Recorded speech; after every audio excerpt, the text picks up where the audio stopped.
Saludos amigas y amigos de Principalmente. Bienvenidos a su programa de interés jurídico e institucional.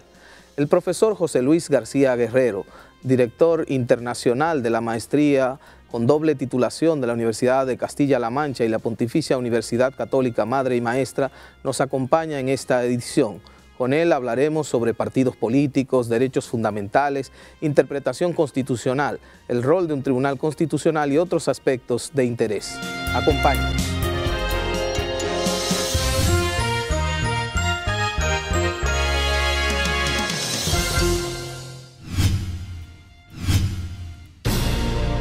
El gobierno ya garantizó el 4% para la educación. Esos son 100.000 millones de pesos este año. Sin embargo, detrás de esas cifras hay algo mucho más importante. 200.000 niñas y niños que se beneficiarán con alimentación nutritiva, mejor educación y una formación más completa. Productores locales que podrán vender productos frescos y de calidad a los comedores escolares. Más de 70.000 profesores con mejor salario y preparación. Y miles de madres que gracias a la tanda extendida tendrán más tiempo y tranquilidad para poder trabajar o estudiar.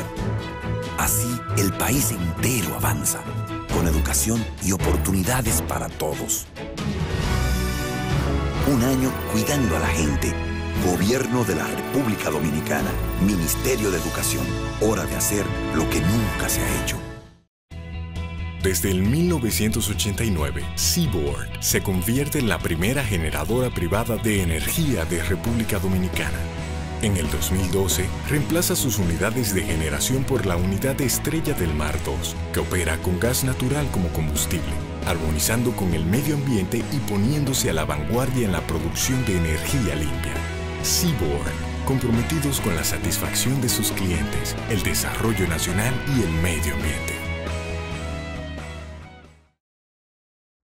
Quiero ser maestro, esa es mi vocación.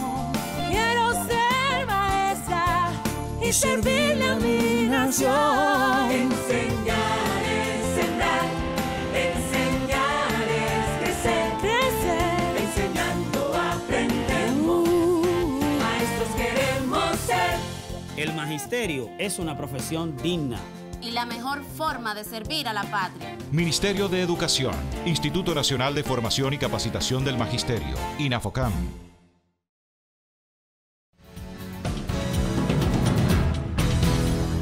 La nueva cédula de identidad, un documento útil, inteligente y seguro, contará con los siguientes dispositivos de seguridad: tarjeta serializada de fábrica, código de barras con número de cédula, código MRZ, Machine Readable Zone, código QR, Quick Response, fotografía de la persona digitalizada, fotografía fantasma de la persona, laminado de alta duración, errores intencionales y patrón de modulación de línea y relieve. Además, tendrá composición de imagen con microtexto, símbolos patrios con gráfico guilloche a 2 colores, microtexto positivo modulado, microtexto negativo modulado, tinta OBI de variación óptica, tinta invisible emblema guilloche, holograma de la Junta Central Electoral con imagen variable, impresión arcoíris, impresión recuadro foto con texto variable, impresión de textos variables dentro del formato y tinta de seguridad Dual Chrome Plus. El Pleno de la Junta Central Electoral autorizó la firma de convenios con instituciones públicas y privadas que dispongan de plataformas tecnológicas para la lectura de informaciones incrustadas en chip, que es una herramienta de almacenamiento y procesamiento de informaciones, y a tal efecto entregará a los usuarios de estas una cédula con chip no visual.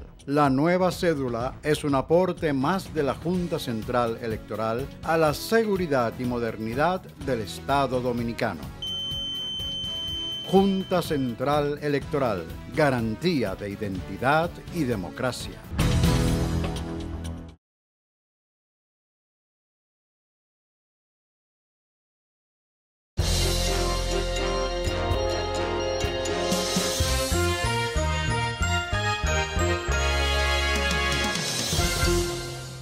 Saludos amigos, nueva vez con ustedes aquí en este programa de orientación jurídica principalmente. Hoy vamos a contar con la presencia de un invitado extranjero, pero es un invitado muy especial en razón de que maneja temas que son de mucha actualidad en el mundo jurídico, yo diría que en el mundo jurídico contemporáneo. Se trata del profesor José Luis García Guerrero. El profesor tiene un amplio ejercicio profesional en el campo de la abogacía en su país, en España, pero además tiene un amplio ejercicio académico. En esas labores es que precisamente se encuentra en República Dominicana impartiendo una maestría de Derecho Constitucional en la Universidad Católica Madre y Maestra, que tuvo la gentileza de cedérnoslo para nosotros aprovechar sus conocimientos amplios, sobre todo en materia constitucional, y en una materia que está muy en boga en República Dominicana, porque República Dominicana es un país eminentemente político. Y el profesor García Guerrero es un especialista en partidos políticos. Con el profesor García Guerrero vamos a abordar todos estos temas que son interesantes. De derecho constitucional, hay una particularidad en el manejo del profesor García Guerrero en el derecho constitucional, y es que él se ha dedicado a estudiar a profundidad lo que son los derechos fundamentales. Tiene varios trabajos sobre derechos fundamentales, y en República Dominicana, después de la proclamación de la Constitución del año 2010, los abogados nos hemos puesto las pilas en lo que tiene que ver con el estudio de los derechos fundamentales, más aún con la puesta en vigencia de nuestro Tribunal Constitucional, que está jugando ya desde su fundación, su creación, un rol estelar como guardián de la Constitución de la República y más específicamente de los derechos fundamentales de la persona. Profesor, para nosotros aquí principalmente es un verdadero honor contar con su presencia. El honor es mío de compartir este foro del que he oído hablar mucho y muy bien. Y muchas gracias. Mire, profesor, vamos a entrar precisamente por esa especialidad suya en Derecho Constitucional. Sabemos que usted maneja ampliamente el Derecho Constitucional, pero que ha puesto un énfasis especial en el manejo y en el estudio y profundización de lo que son los derechos fundamentales. E incluso hay un trabajo suyo que habla de dos derechos fundamentales como una especie de diferenciación de lo mismo, que es el derecho a la vida y el derecho a la expresión. Algo así, usted nos dirá. Fundamentalmente, y está muy bien comenzar por esto, porque es un trabajo que tiene mucho que ver con República Dominicana y con la labor que venimos realizando aquí desde el año 2005, cuando tuve la suerte de volver a este maravilloso país que tanto nos quiere a los españoles, y por tanto donde te quieren no puedes por menos que querer, ¿no? Y entonces vine, me recuerdo, en la costa norte en el año 93 y no volví hasta el 2005, pero después he aprovechado bien el tiempo. Pues llevamos una larga colaboración la Pontificia Universidad Católica Madre y Maestra y la Universidad de Castilla-La Mancha. Empezamos en Santiago de los Caballeros con un máster, que es el origen de este libro que está hablando, que lleva por título Los derechos fundamentales, la vida, la igualdad y los derechos de libertad. Y en este libro lo que se recoge es un concepto estricto de derecho fundamental, siguiendo una tesis que vengo sosteniendo y que he formulado en el papel por primera vez después de muchos años, después de adquirir un convencimiento de que eso es así, con un concepto restrictivo de los derechos fundamentales, no son tanto como la doctrina viene a sostener, y además considerando que muchos derechos fundamentales, que tienen denominaciones diferentes, realmente pertenecen a unos mismos troncos, es decir, que hay unos cuantos troncos o géneros de derechos fundamentales que a su vez aglutinan diversas especies. ¿De dónde ha salido eso? Pues precisamente de esa colaboración que iniciamos estas dos universidades en el año 2005, que se empezó a plasmar en la primera promoción en el año 2007, cuando se inició en Santiago de los Caballeros, en un máster en Derechos y Libertades Fundamentales y sus garantías, que originó el desplazamiento de más de 32 especialistas españoles a impartir clase y que ha provocado que ya estamos en la 4ª cohorte de este máster bianual, y cuando íbamos por la segunda nos dimos cuenta que el trabajo en profundidad y el estudio que requería preparar unas clases de posgrado, el acopio de materiales, de la ingente confrontación de sistemas constitucionales comparados, de las reflexiones que surgían en clase, del debate con los alumnos, ahí había un material para preparar una serie de libros, una serie de trabajos de investigación. Y llevamos 2 años y medio o 3, con un retraso probablemente de 1 año y medio, y por fin hemos alcanzado el puerto, hemos culminado.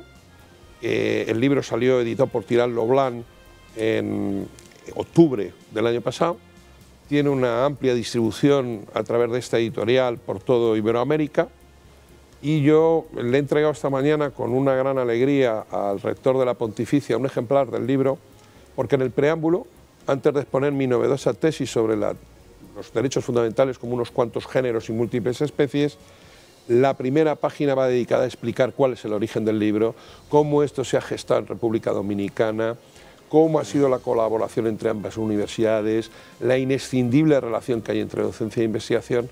Y entonces, bueno, pues ha sido como culminar un puerto. Y es muy cierto lo que digo, porque la mayor parte de los autores del libro, todos han estado en República Dominicana impartiendo clases, y el libro es un producto de esa colaboración entre ambas universidades. Si pudiera contarnos, profesor, en verdad el enfoque que se hace en esa obra en cuanto a los derechos fundamentales, que es de mucha importancia para nosotros, porque históricamente quizás tenemos una concepción en torno a lo que son los derechos fundamentales, y usted recordará seguro las discusiones en las aulas en torno a cláusulas constitucionales dominicanas, traídas incluso de la norteamericana, que hablan de la posibilidad de derechos que están implícitos en la Constitución. ¿Cuál es su concepto en torno a este tema, sobre todo partiendo de lo que abarca la obra que usted acaba de describir? Yo creo que conoces mi pensamiento. No soy excesivamente favorable. Yo sigo teniendo... No soy muy favorable, y voy a explicar las 2 razones. La primera, porque parto de un concepto restrictivo de derecho fundamental. Un derecho fundamental lo tiene la persona y lo tiene frente al Estado, y su ejercicio y su disfrute no puede depender de nada, ¿no? Eso implica, en segundo lugar, si la lista, como es la tendencia de las últimas décadas y de los juristas, hay una tendencia a decir el derecho fundamental es algo extraordinario, cada vez que hay algo que es bueno vamos a convertirlo en un derecho fundamental. Acabamos haciendo un listado interminable, y la cantidad es enemigo de la calidad. Cuantos más derechos proclamemos, los auténticos fundamentales van a sufrir más. Entonces soy yo partidario de un concepto restrictivo de derecho fundamental. Esa cláusula implícita, yo creo que con el actual catálogo que tiene la Constitución Dominicana, está excelentemente cubierto el que sus ciudadanos puedan tener la garantía constitucional de una vida digna y de poder desarrollar libremente su personalidad y disfrutar de los ámbitos de libertad que requieren. Entiendo que en el pasado fuera así, que fuera mucho más importante esa cláusula. Sigue existiendo, pero yo creo que tiene un gran catálogo de derechos fundamentales, un buen catálogo de derechos constitucionales y de mandatos a los poderes públicos, y lo que hay que hacer es que el país progrese para que pueda dar esos derechos constitucionales de prestación a sus ciudadanos, para que los poderes públicos puedan efectivamente mejorar la vida y la calidad de los ciudadanos dominicanos. Porque, igual que los derechos fundamentales se disfrutan con independencia de la capacidad económica que se tenga, los derechos constitucionales de prestación y los mandatos a los poderes públicos necesitan de una capacidad económica, de una capacidad presupuestaria, de una creación de riqueza en República Dominicana que permita a los poderes públicos satisfacer las necesidades de sus ciudadanos. Profesor, siempre en la literatura del derecho constitucional se identifica el surgimiento, vamos a decir, la consolidación de las jurisdicciones constitucionales, sobre todo en Europa, a partir de fenómenos muy concretos como la salida de regímenes autoritarios, el caso de España en el 78, el caso de Alemania, el caso de Italia, de Portugal, si tendría que evaluar usted cómo la jurisdicción constitucional ha propiciado un mejoramiento, vamos a decir, una calidad de la democracia en esas sociedades, ¿cómo usted evaluaría la función, la incidencia de la jurisdicción constitucional en ese sentido? La pregunta me encanta, me encanta sinceramente. Tengo bastantes reflexiones al respecto, voy a intentar hacer un esfuerzo de síntesis. Vamos a ver, hay que partir, hoy en día, si queremos tener un Estado moderno, este tiene que ser un Estado constitucional, y para que la gente me entienda voy a aclarar que me refiero a un Estado constitucional de derecho. El Estado de Derecho es una categoría superada. Yo no sé por qué las constituciones y los estudiosos seguimos hablando de Estado de Derecho, en que la máxima norma jurídica era la ley, cuando estamos en Estados constitucionales de derecho, que tienen como máxima norma jurídica la Constitución. Y eso es posible porque tenemos tribunales constitucionales. En derecho no puede haber una norma si no hay la coactividad que imponga su cumplimiento. La Constitución no ha podido ser norma jurídica hasta que hay un tribunal que debe de ser especializado, añado, debe de ser especializado porque las categorías jurídicas constitucionales son muy diferentes a los otros tipos de norma. ¿Por qué surge efectivamente con carácter general la jurisdicción constitucional en Europa tras la Segunda Guerra Mundial y al hilo de experiencias totalitarias? Por algo que los estadounidenses descubrieron inmediatamente de realizar su revolución, probablemente porque tenían unas costumbres históricas que facilitaban su aparición. En Estados Unidos el gran miedo es que pudiera haber algún día una tiranía parlamentaria, que el Parlamento oprimiera a muy diversas minorías. Y la gente esto no le preocupa porque se considera a la gente que es parte de la mayoría y no sabe que todos en algún momento de nuestra vida pertenecemos a algún tipo de minoría. Y la minoría necesita una protección frente a la mayoría, porque la gente se cree que la democracia es el gobierno de la mayoría. Y la democracia, como muy bien decía Kelsen, no es el gobierno de la mayoría, es la regla de la mayoría y la minoría. Y lo que supone el paso del Estado de Derecho al Estado constitucional de Derecho es que la protección de las minorías se encomienda a la Constitución, salvaguardando las partes más vitales que considera una sociedad para protegerla frente al riesgo siempre existente de que el poder no acepte límites y quiera masacrar a la minoría. Por eso en la Constitución está la protección a la minoría, por eso en la Constitución está la protección de los derechos y libertades fundamentales. Y eso es lo que ha conseguido la generalización de una construcción estadounidense al resto del mundo a través de tribunales constitucionales y el paso del Estado de Derecho al Estado constitucional de Derecho. La protección de la minoría, garantizar efectivamente que pueda haber un Estado democrático, garantizar la dignidad humana, los derechos y libertades fundamentales. Es decir, la Constitución y los tribunales constitucionales son el límite necesario para controlar al poder.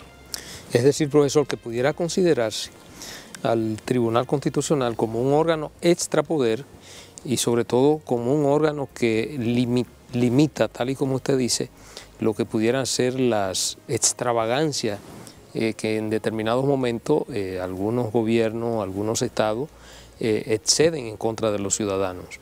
En República Dominicana, ahora que usted trae el tema a colación, cuando se estaba debatiendo la reforma constitucional, había dos grandes corrientes del pensamiento en términos de lo que se concebía como la constitución de la creación del Tribunal Constitucional.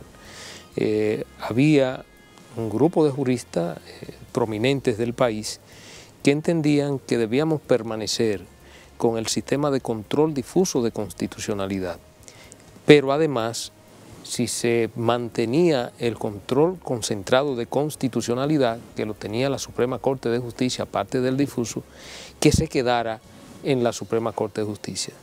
Otra corriente de juristas que pensábamos diferente, entendíamos que una nueva constitución que proclamaba derechos diferentes a la antigua Constitución, una segunda generación de derechos, debía necesariamente contar con ese órgano extrapoder independiente del Poder Judicial y de todos los demás poderes que pudiera servir de contrapeso.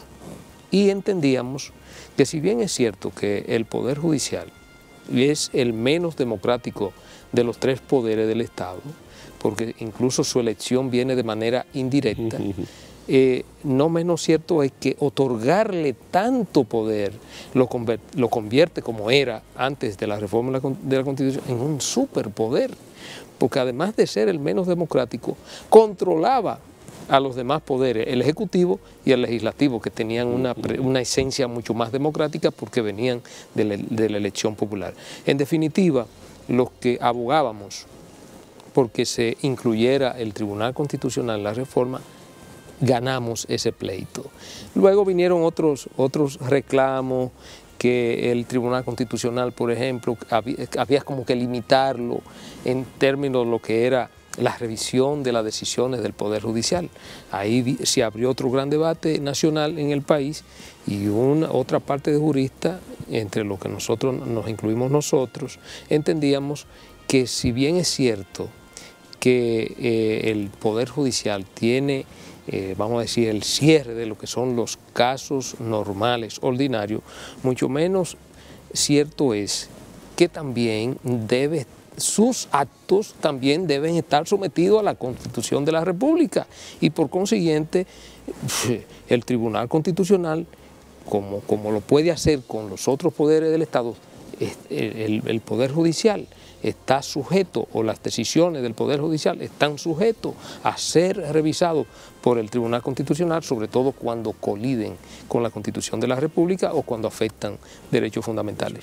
Fue un debate interesantísimo y aprovecho esta oportunidad para recordarlo porque coincide plenamente con lo que usted plantea. Es que es importantísimo. Yo seguí ese debate porque recuerdo que vine al país por segunda vez, por tercera vez, después desde el 93, no había vuelto hasta el 2005, invitado por Carlos Salcedo, por Milton Ray Guevara, cuando organizó el Congreso, el presidente del Senado, para la reforma constitucional, ¿no? Y seguí luego, ya entramos en colaboración con la Pucamaima y lo he seguido. Yo me alegro mucho que hayan ganado. Un tribunal constitucional se puede equivocar, los tribunales constitucionales cometen errores, pero hay formas de superar y de combatir los errores que cometen los tribunales. Perdón, el principio democrático exige que los tribunales constitucionales, cuando cometen errores, si el pueblo cree y está en discrepancia con el Tribunal Constitucional, lo único que tiene que hacer es revestirse de las solemnidades del Poder Constituyente, reformar la Constitución y tiene la última palabra. Es decir, la posibilidad de reformar la Constitución es lo que permite enmendar los grandes errores que pueda cometer un tribunal. Y luego a un tribunal hay que controlarlo mediante grandes especialistas que puedan estudiar sus sentencias y puedan hacer una crítica no a las personas ni a la institución, sino a los errores que se puedan cometer en las sentencias que suceden todos los días. Pero hoy en día pretender que no haya tribunales constitucionales es volver al siglo XIX, es volver a tiempos que yo creo que afortunadamente están superados. Entonces usted parte de alguna manera, por un lado, del principio democrático para explicar el control y por otro lado quizás de la tesis de Habermas, de la comunidad de intérpretes de la Constitución. O sea, hablar de quién custodia, los custodios en este caso tiene que ver mucho con la comunidad jurídica que se lleve, que se desarrolle, que intervenga, que interactúe en una comunidad determinada. Sí, yo estoy preocupado porque República Dominicana, se puede decir sin duda, ¿no? Tiene la Constitución más avanzada y moderna de Iberoamérica. Ha trasladado lo mejor del derecho constitucional europeo a través de una influencia inmediata de la Constitución española, la inmediata viene de todo, Centro Europa, Alemania, Italia, las constituciones del Tribunal Europeo de Estrasburgo, lo ha incorporado. Con una dogmática complicadísima, porque la centroeuropea es unas teorías ciertamente complicadas. Ha mantenido sus esencias institucionales y sigue teniendo una influencia poderosa e importante de los Estados Unidos de América. Por eso yo muchas veces digo que cuando hay que formar a un alumno tiene que tener un ojo puesto en España para absorber todo lo que viene de Europa y otro ojo puesto en Estados Unidos. Y entonces, esto es muy halagador, el tener una constitución que es de lo más moderno y avanzado, pero es un reto, porque necesitamos una pléyade, un ejército de grandes constitucionalistas que sean capaces de trabajar con esa Constitución. En todos los ámbitos, en la docencia, en la investigación, en el control que esa investigación hace de las sentencias que dicta el Tribunal Constitucional, que es un control especializado, un control que le hace que el Tribunal Constitucional tenga que tentarse más la ropa, y eso es muy importante, para dotar al propio Tribunal Constitucional de los recursos que necesita, humanos de apoyo, de letrados, que es también una función muy importante, y todos los operadores jurídicos que el país necesita. Entonces a mí me parece que República Dominicana tiene un gran reto por delante. Sí, profesor, vamos a hacer una breve pausa y luego vamos a continuar con la inquietud que tiene Manuel. Vamos a aprovechar.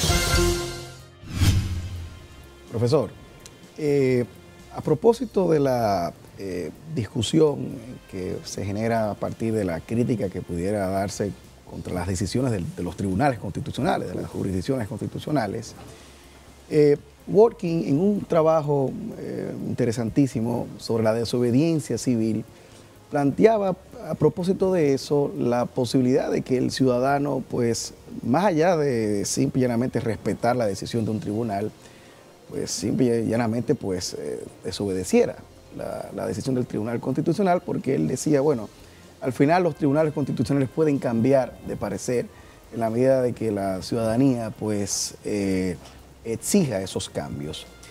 Sin embargo, desde el punto de vista institucional, por ejemplo, en un modelo como el nuestro, donde las decisiones del Tribunal Constitucional son vinculantes para los poderes públicos, ¿no pudiera ser eso nocivo, reitero, para la institucionalidad democrática y en general para la fuerza, ¿no?, de las decisiones del Tribunal Constitucional? Completamente de acuerdo con lo que acabas de señalar.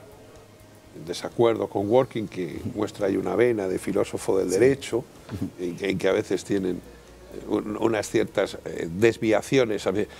La filosofía del derecho probablemente jurídica, probablemente en España haya alcanzado, sea lo más destacado como media de los juristas españoles ahora mismo, pero de vez en cuando tienen sus penalidades, tienen sus problemas cuando entran en terreno constitucional. Yo creo que, con todo el respeto, creo que se equivoca, ¿no? Hay que tener presente, aunque viene de una persona que no es el caso, pero hay que tener presente que la figura del Estado constitucional de derecho, que la figura de los tribunales constitucionales, la obligatoriedad de cumplir sus mandatos con los mismos efectos que la ley, esto no proviene de la cultura dominicana, no proviene de la cultura española ni europea, proviene de la cultura jurídica estadounidense. Eso quiere decir que cuando importamos y trasladamos esas figuras a nuestras sociedades, no tenemos esa cultura jurídica y hay resistencias a aceptarlo. Resistencias que se muestran en todos los países y en todos los momentos.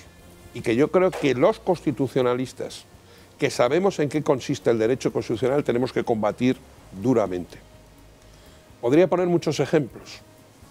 Ahora mismo España tiene un problema serio, como casi siempre, con la integración territorial de Cataluña, y su presidente de la Generalitat está jugando, yo creo que demagógicamente, con un problema serio. Este presidente no le duelen prendas en arremeter contra el Tribunal Constitucional y descalificarlo. Y eso da miedo. Porque eso, en el fondo, lo que significa es un poder que no quiere admitir límites. Y hace mucho tiempo que aprendemos que el poder debe de estar sometido a límites y que debemos de tener cuidado con aquellos que no quieren aceptar los límites. Por tanto, cualquier tipo de desobediencia a lo que diga un tribunal constitucional no es que me parezca institucionalmente peligroso o desestabilizador, que lo es, por cierto, sino que me parece constitucionalmente profundamente incorrecto. Por eso, para los que hacen esas críticas y dicen que es posible una desobediencia a los tribunales constitucionales, les digo que el remedio es sencillo. El soberano es el pueblo Cuando un tribunal constitucional toma una decisión que puede ser equivocada o acertada, pero que el pueblo no comparte, el pueblo puede revestirse de las solemnidades propias del poder de reforma constitucional y operar en consecuencia. Tiene él siempre la última palabra. Ese es el motivo por el que yo acepto los tribunales constitucionales. Porque antes he dicho mi preocupación de protección de las minorías y de los derechos y libertades fundamentales. Pero mi otro gran campo, mi gran obsesión como jurista, ha sido la defensa del principio democrático. Creo que la humanidad, cada vez que ha estado más cerca de disfrutar de una plena realización del principio democrático, se ha inventado alguna estratagema para arrebatarlo, ¿no? Para disminuirlo. Creo que un jurista, por tanto, tiene que estar, cuando es demócrata, combativo en la defensa del principio democrático. No se imaginan los juristas la cantidad de ataques que se hacen al principio democrático, hasta en los campos más insospechados y donde parece no haberlos. Por tanto, con esta convicción profunda, que creo que es mi eje vertebral como jurista, jamás admitiría una concepción de los tribunales constitucionales que no fuera plenamente satisfactoria con la democracia. Profesor, hay una cuestión que a raíz de lo que usted menciona me comienza a intrigar. La interpretación que hace el Tribunal Constitucional de la Constitución de alguna manera se adhiere a la norma constitucional de forma tal que va, digamos, delineando su contenido y su ámbito de aplicación. De alguna manera, en esa virtud del Tribunal Constitucional, tiene una capacidad de provocar determinados tipos de mutaciones constitucionales a través de las interpretaciones que va haciendo en el tiempo. ¿Cuáles son los límites de esa posibilidad que existe real de que a través de una interpretación vaya ese tribunal agregando normas que quizá no están claramente establecidas en el texto constitucional? Lo critico duramente. Creo que un jurista tiene que hacer un esfuerzo tremendo de objetividad. Creo que antes hablaba, te voy a poner un ejemplo, antes hablaba del principio democrático que se ha atacado de la forma más insospechada. Casi todos los juristas les parece extraordinario el principio en virtud del cual la norma tiene que ser aplicada conforme al tiempo que se vive, que hay que adaptar la norma al tiempo en que se vive, que el tribunal debe hacer una interpretación extensiva, que puede llegar a una mutación. El presidente catalán decía que había que considerar la norma jurídica como muy elástica para que cupiera lo que él quiere hacer. Vamos a ver, eso estaría bien cuando la norma emanaba de un poder no democrático, cuando regía el principio monárquico, cuando había gobiernos totalitarios, cuando era el rey el que tenía el poder de dictar normas. Entonces era correcto eso de interpretar la norma conforme al tiempo que se vive. Normas, por cierto, que duraban siglos. Hoy en día no. Hoy la norma es una emanación de un poder democrático. La norma constitucional del máximo poder democrático, porque yo no concibo una norma constitucional que no haya sido refrendada por el pueblo soberano. Creo que las normas constitucionales tienen dos caracteres básicos. Una, que hayan sido aprobadas por el pueblo directamente en referéndum, y dos, que sean normas abiertas, pero normas abiertas dentro de unos límites.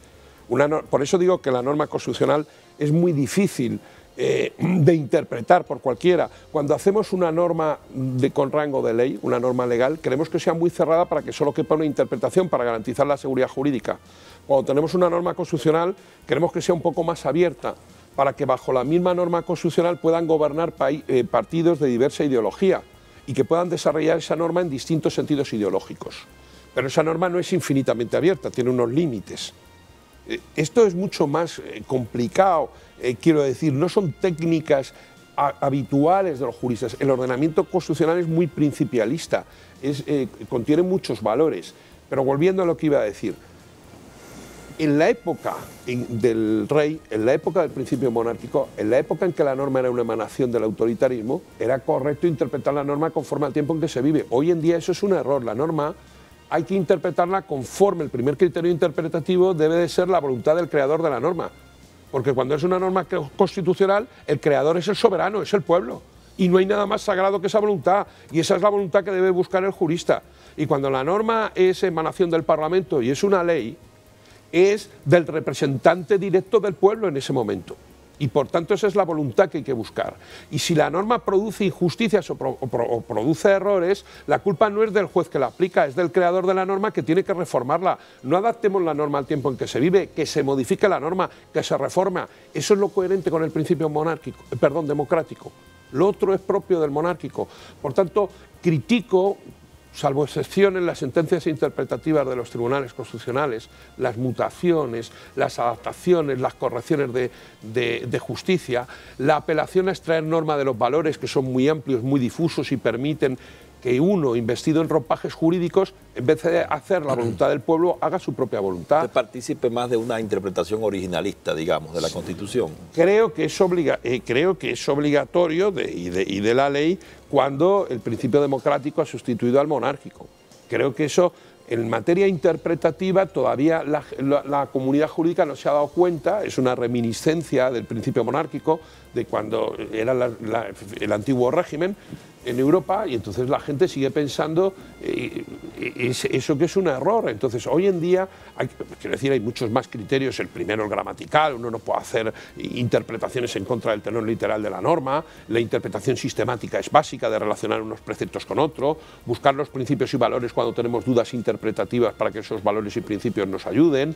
Pero quiero decir, evidentemente lo que no me gusta es cuando un intérprete se inviste en ropajes jurídicos y de un valor que es muy amplio, pues extrae la regla jurídica para hacer no la voluntad del pueblo, sino la voluntad suya, disimulando y revistiéndola de ropajes jurídicos. Soy bastante crítico con esos aspectos. Profesor, no podemos desaprovechar la oportunidad de tenerlo usted aquí hoy en este programa y no tocar un tema que es de su especialidad, que tiene que ver con los partidos políticos. Usted sabe que los partidos políticos, como interlocutores de la sociedad con el Estado, han venido jugando un rol fundamental, sobre todo en lo que tiene que ver con la construcción del Estado social democrático de derecho. Y nuestras democracias, sobre todo latinoamericanas, que son incipientes, en el caso de República Dominicana, comenzamos a insertarnos en la democracia a partir del año 1963, con el derrocamiento de la tiranía de Trujillo, una tiranía que duró unos 31 años.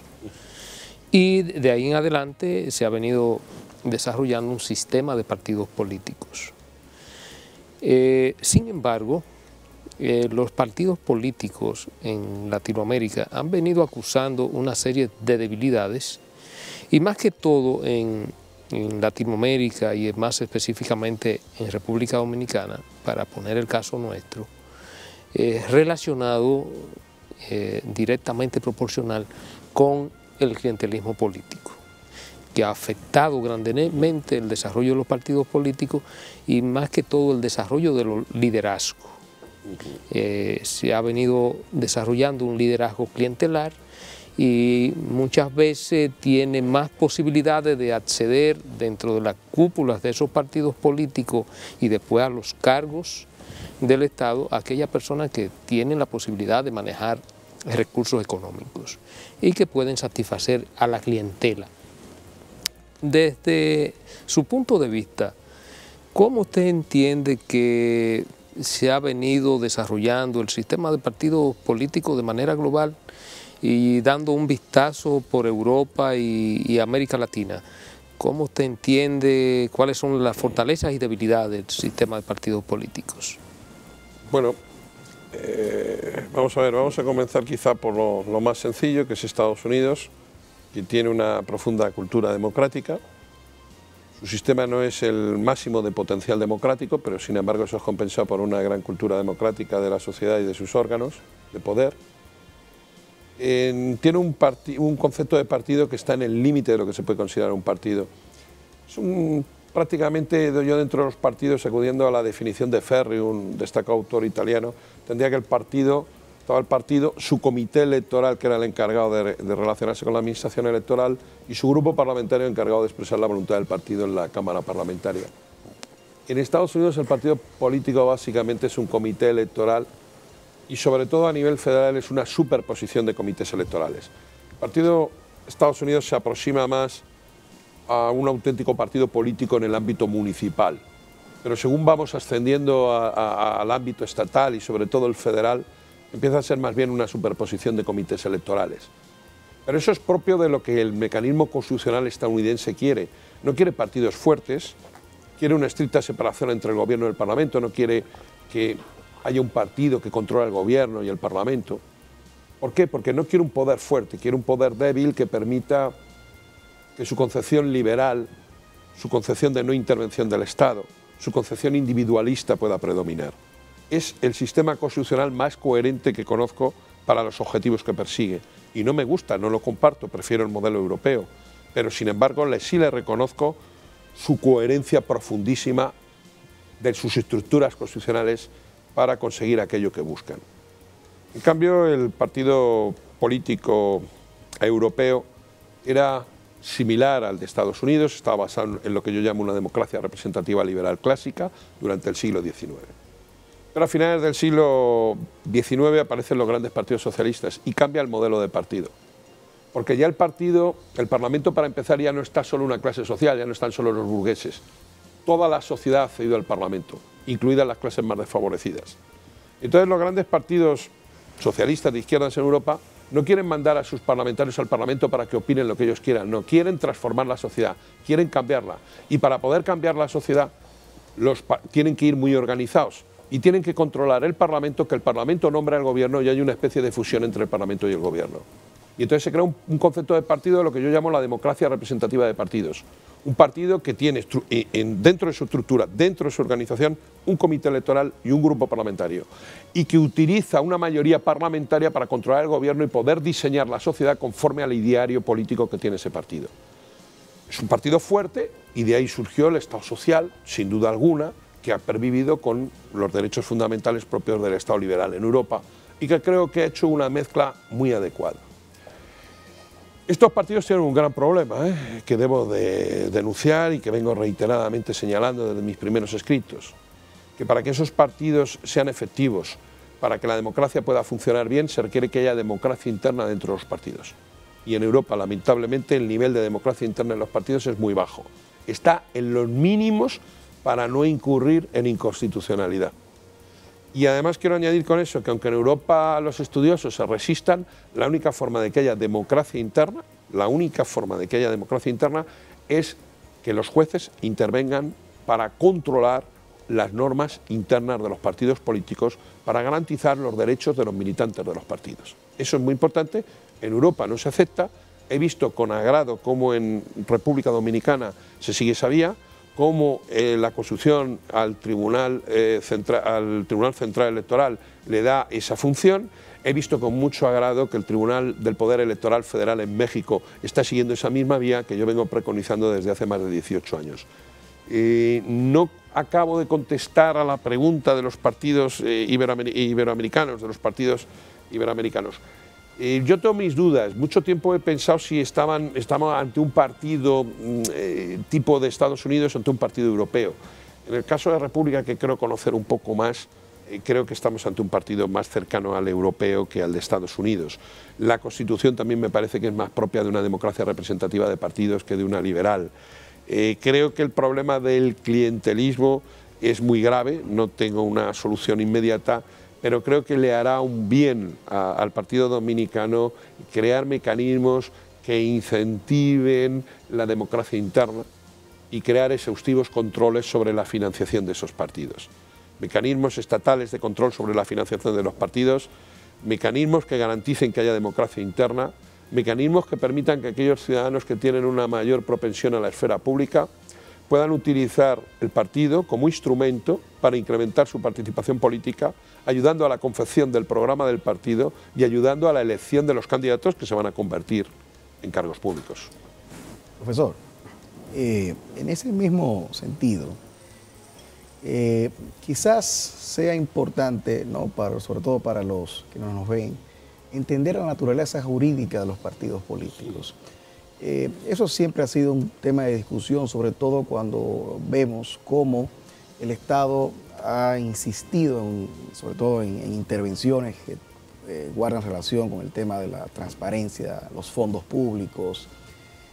¿Cómo pudiera esto entenderse de cara a, por ejemplo, un partido político que se entienda como una entidad asociativa, no pública, pero que no obstante esto pueda ser intervenido por el Estado de múltiples formas. ¿Cómo puede esto entenderse a la luz de la naturaleza jurídica de un partido y bueno, y el alcance de la intervención que el Estado pueda tener de cara a esos partidos? Y sonrío porque por ahí empecé, ayer estaba hablando en clase de esto, por ahí empecé.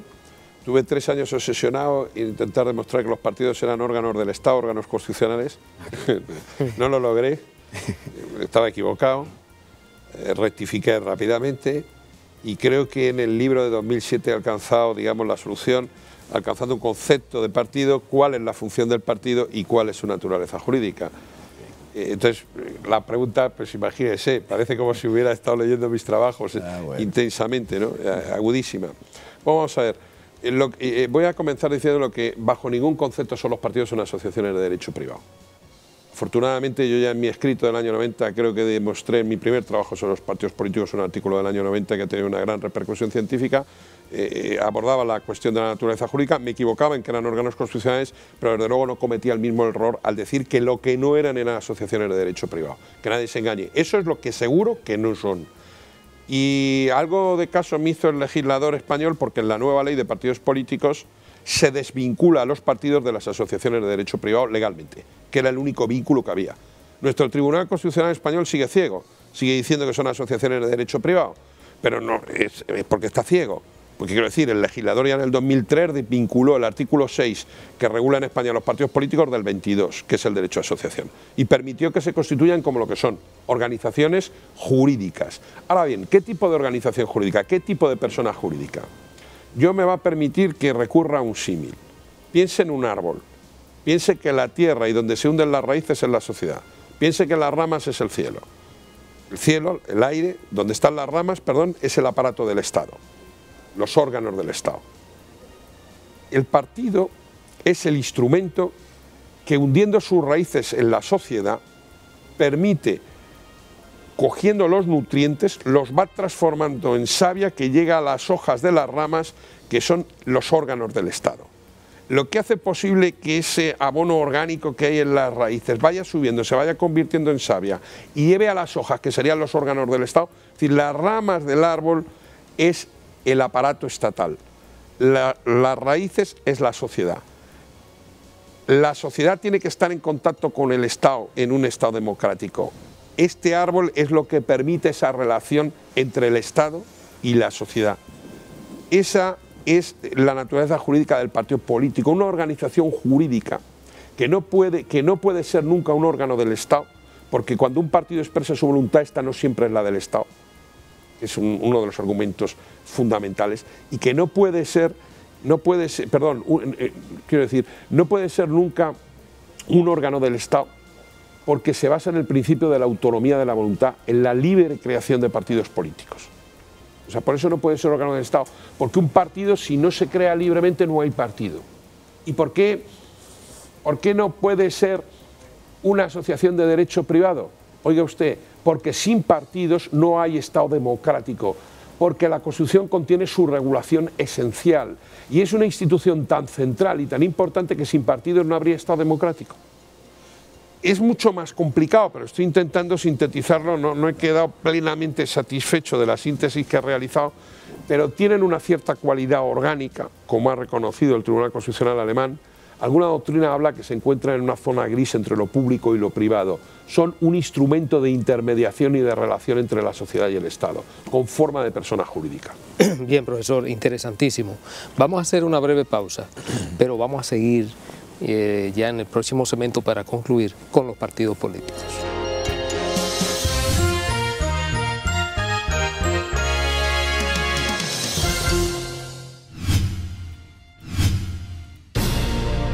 El gobierno ya garantizó el 4% para la educación. Esos son 100.000 millones de pesos este año. Sin embargo, detrás de esas cifras hay algo mucho más importante. 200.000 niñas y niños que se beneficiarán con alimentación nutritiva, mejor educación y una formación más completa. Productores locales que podrán vender productos frescos y de calidad a los comedores escolares. Más de 70,000 profesores con mejor salario y preparación. Y miles de madres que gracias a la tanda extendida tendrán más tiempo y tranquilidad para poder trabajar o estudiar. Así, el país entero avanza, con educación y oportunidades para todos. Un año cuidando a la gente. Gobierno de la República Dominicana. Ministerio de Educación. Hora de hacer lo que nunca se ha hecho. Desde el 1989, Seaboard se convierte en la primera generadora privada de energía de República Dominicana.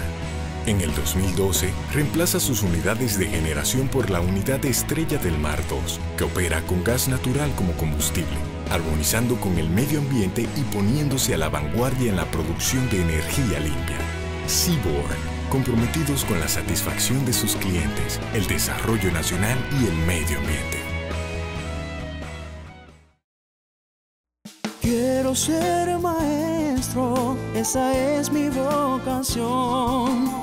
Quiero ser maestra y servirle a mi nación. Enseñar es sembrar, enseñar es crecer, crecer. Enseñando aprendemos, maestros queremos ser. El magisterio es una profesión digna y la mejor forma de servir a la patria. Ministerio de Educación, Instituto Nacional de Formación y Capacitación del Magisterio, INAFOCAM.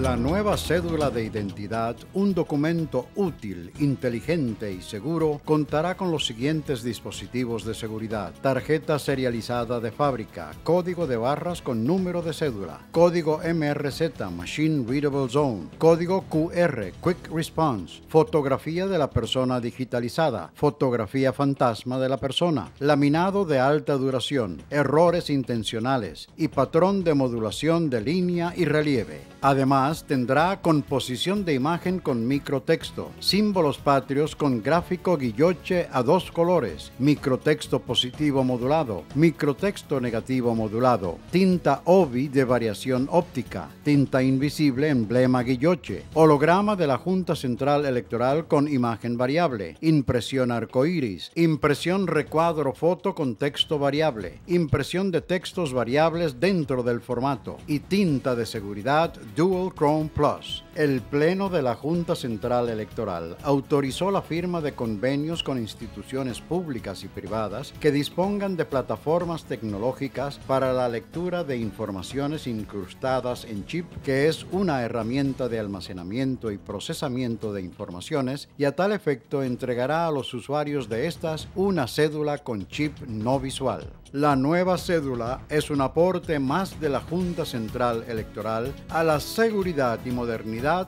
del Estado Dominicano. Junta Central Electoral, garantía de identidad y democracia.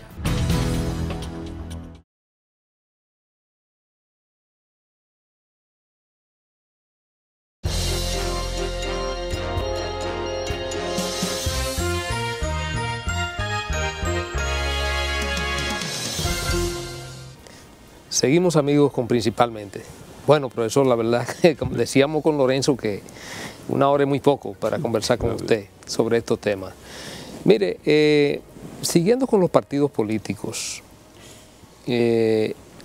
internamente en los partidos políticos y en el caso específico de República Dominicana, que estamos ya en el debate, en la discusión de una ley de partidos políticos, pero ya la Constitución de la República ha establecido lo que se llama la cuota de la mujer. La mujer es discriminada generalmente en esta sociedad latinoamericana machista y se habla de un 33%, lo establece la Constitución. Estamos hablando de lo que muchos constitucionalistas denominan una discriminación positiva. Eso obviamente tiene resistencia a lo interno de los partidos. En el caso de República Dominicana se ha comenzado a aplicar con muchas dificultades esa cuota de la mujer. Muchos partidos, le voy a poner el caso del partido en el que yo milito, Partido de la Liberación Dominicana, lo ha establecido ya. Incluso ahora, recientemente en la celebración de nuestro Congreso, se estableció el 33%, pero en una elección donde se iban a escoger 37 miembros al Comité Central, participaron 500 militantes aspirantes a esas 37 posiciones y obviamente se apartaron de esas 37 12 posiciones para mujeres. Sucede que muchas mujeres resultaron ser de las más votadas, otras mujeres no, quedaron muy debajo y el partido adoptó la posición de elevar las restantes, que fueron 7, aún subiendo por encima de otros militantes que sacaron una inmensidad de votos por encima de ellos. Eso ha creado un escarceo en el sentido de que esos compañeros que sacaron mucho mayor cantidad de votos que esas mujeres dicen, no, esto no puede ser, esto no puede ser, esto es una... se me está vulnerando el derecho de igualdad establecido en nuestra Constitución. En fin, se dan ese tipo de situaciones. Nosotros quisiéramos ver cómo usted, como un estudioso y un experto en la materia, abordaría ese tema. Voy a empezar por lo más sencillo. He dicho que es una persona jurídica del partido y como persona jurídica tiene, igual que cualquier asociación de derecho privado, aunque no lo sea, pero comparte el tener una vertiente contractual, que son las normas de las que se dota una organización jurídica, normas de organización, y una vertiente institucional, que es la finalidad que persigue. No se puede limitar la vertiente institucional de una organización jurídica y menos de una organización política que tiene un ideario abierto. La Constitución Dominicana hay algunas partes que no se pueden modificar, pero la mayor parte se puede modificar, y lo que no puede hacer el poder público es imponerle límites a la vertiente institucional de una organización política que le impiden alcanzar sus objetivos. Lo digo porque ¿qué ocurriría con un partido feminista que solo estuviera compuesto de mujeres? ¿O qué ocurriría con un partido machista? ¿O simplemente con un partido que quisiera dejar que la mujer optara libremente por el rol que quiere ocupar en la sociedad? Esto es delicado, muy delicado. Ahora, esta cuestión ya la ha decidido el poder constituir. Esto es lo que yo pienso.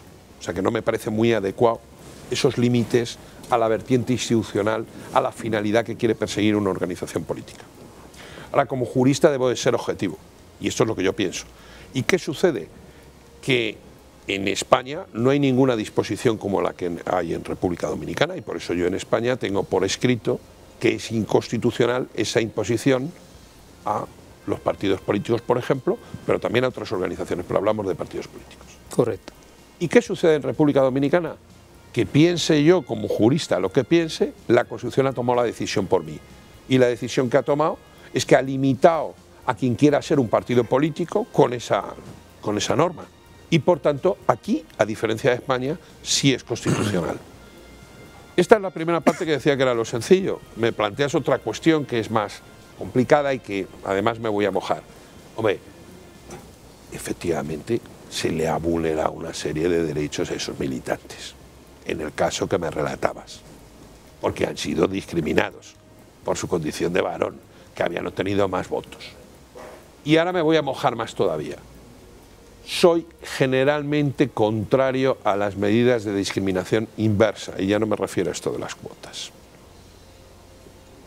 ¿Qué quiero decir con ello? Que este es el mal entendimiento que se está haciendo de los derechos fundamentales, que se cree que todos son derechos fundamentales. Mire usted, los derechos fundamentales son pocos y son de las personas. Y usted lo que no puede hacer es, que es en lo que consiste la discriminación inversa, discriminar a un sujeto individual para privilegiar a una persona que pertenece a un colectivo que ha estado discriminado. El colectivo habrá estado discriminado, pero esto no es una confrontación cuando es entre derechos fundamentales entre un colectivo y una persona, es entre una persona y otra persona. Cuando usted contrapone el derecho de una persona frente al de un colectivo, gana el del colectivo. Pero oiga usted, ¿para qué se crearon los derechos fundamentales? Para proteger los derechos de las personas frente a los colectivos. Creo que es una explicación relativamente sencilla de un tema que es complejo, pero que puede dar una idea de por dónde vienen mis discrepancias con la materia. continuación, debo decir obviamente que lo que me parece absolutamente inaceptable es cualquier tipo de discriminación a la mujer, que debe de ser perseguida con toda intensidad. Y yo en España creo que se hubiera hecho mucho más por la igualdad de la mujer, creando guarderías de 0 a 3 años, que permitiendo que una serie de privilegiadas accedan a un escaño en los partidos políticos. El problema de la igualdad hombre-mujer no es que las mujeres accedan a los escaños, ni que ocupen altos cargos, y esto sé que es políticamente incorrecto. El problema es que se persiga y se castigue durísimamente a quien discrimina a una mujer por serlo. Y lo que es inaceptable es que una mujer no tenga las mismas condiciones y la igualdad con un hombre. Pero, dicho bueno, profesor, la verdad es que el tiempo con usted es escaso. 1 hora es insuficiente para tratar estos temas con usted. Y queremos que usted haga el compromiso, principalmente con este programa, con los amigos, con Manuel, con Pedro, con Ramón, con Olivo y un servidor, de que cuando usted vuelva a República Dominicana podamos seguir tratando sobre este y otros temas que usted maneja de manera magistral. Gracias, profesor, por acompañarnos. Muchas gracias, es un placer y seguro que así lo haré.